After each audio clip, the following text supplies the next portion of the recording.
next, I'm going to take on the face of the dice tower. As you can see, there are a few itty bitty panels here, one behind the music stand, two on the actual face of the keys, and then two down by the kickstand that are, you know, pretty good sized. So for these, I decided, since there were two matching picture planes at the bottom, I would include two of Handel's patrons. So George the First will have a little mini portrait here, and then Charles Jennens will have it here. Whenever I do portraits, I like them to look toward each other. It just feels nicer than if they were looking away. And it's kind of fun that they're at the base of the organ as if they are the supports, right? They both supported Handel to some degree at various parts of his professional life. And then I'll include here, I actually got to start blocking in some basics. This is an image that is called A View of the Fireworks and Illuminations at His Grace the Duke of Richmond's at Whitehall and on the River Thames on Monday, May 15th, 1749. So we know that Handel composed, of course, music for fireworks. This is not depicting fireworks that were you know, given or performed at that particular concert necessarily, but we can imagine there might have been a spectacle like this at some point accompanying Handel's music. So I'm not going to be able to get a whole lot of detail in here, but I'll do my best to include the general impression of a waterside concert and firework extravaganza, mostly focusing on blues, pinks, and oranges like that painting. And then finally, on the keyboard, there's some teeny tiny little picture planes. And this is a good time to kind of stack these three pieces up so you know how they work together. My keys will need some tidying up as well. Please note that the middle panel, there's a little bit of overlap. You don't see as much of the picture plane as you may think. So just be prepared not to have that whole picture plane. But I decided to go with some itty bitty images. We'll see how I do. I might change my mind. Vauxhall Gardens.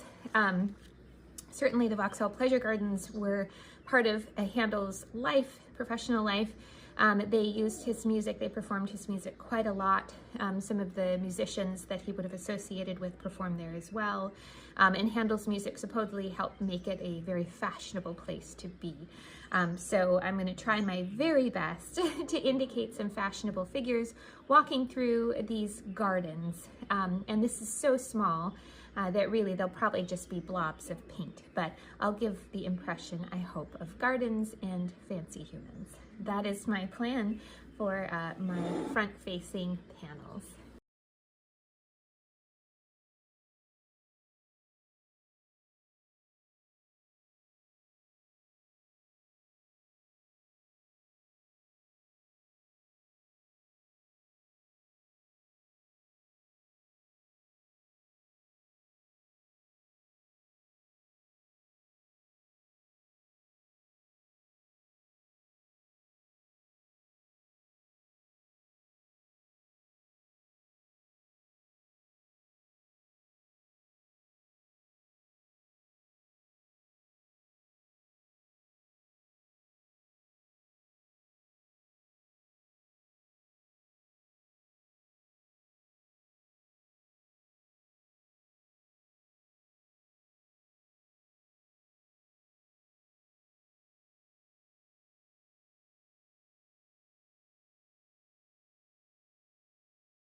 And it is time to begin my final official panel for my dice tower. I look forward to putting it together and making some minor adjustments and touch-ups, and maybe even including a few special extras. But before I get to that, I have to finish the back. For my original dice tower, I decided to paint an opera house. I softened the edges and allowed the edges just to kind of melt into the gold background by glazing very lightly with a somewhat dry brush over the carved in title Luthier. I was able to let that stand out still. For this one, because it's all about Handel, I decided to feature the man himself. And I liked best the portrait of Handel on his grave at Westminster Abbey. I think this is an absolutely divine image and sculpture, just beautifully made in Poets Corner. And it is by Louis-Francois Roubiliac. Please, I apologize for my Midwestern accent and lack of understanding of French pronunciation, but it is just stunning. I'm going to appropriate some of it, but not all of it. I'm going to leave out the angel and the harp in favor of a few of Handel's favorite instruments and some floral motifs as well. This was the best photo I found because it is a three-dimensional object. Depending on the lighting, you can see more or less of certain items and certain objects. So I'll be referring to this particular image, but I also did find an etching of the monument of the grave by Jacobus Hauben, I believe. And here there are some details that maybe aren't quite as discernible. So I'll be bouncing between these two source images. There might be some errors as well, but I'll do my best. It is a black and white stone carving. I will likely colorize at least some of it through understandings of clothing I've seen Handel painted in. This Thomas Hudson painting from 1756 might inform some of my color choices. And then finally, I just thought this was a spectacular etching by Jacobus Houbraken. This would have been Handel at 53 years old, so probably height of his health and fame before he became ill. And I think it's a lovely portrait. He looks so proud. And I really enjoy the way that Houbraken created these motifs or little decorative elements of music and musical instruments. So I might take some of that and incorporate it. And I won't take on these really elaborate, they almost look Rococo style like flowers. I can't quite pull that off in miniature. Flowers aren't my natural wheelhouse here. But I will try to throw in some kind of cheap one-stroke roses to make this a similar effect. So here I've added trumpets, rolled up music. I've got a little violin. I'm going to try to poke in a little oboe and again make just a few other decorative changes. So I very, very roughly sketched in the basics of my composition, and I will be doing the vast majority in tonal black and white or brown and white first, and then glazing in color. It's just easier for me with a complex image like this just to limit myself to light and dark initially, and then bring color in later. And that will also allow me to retain a little bit more control over the colors so that there is a visual flow between the color story across the other panels.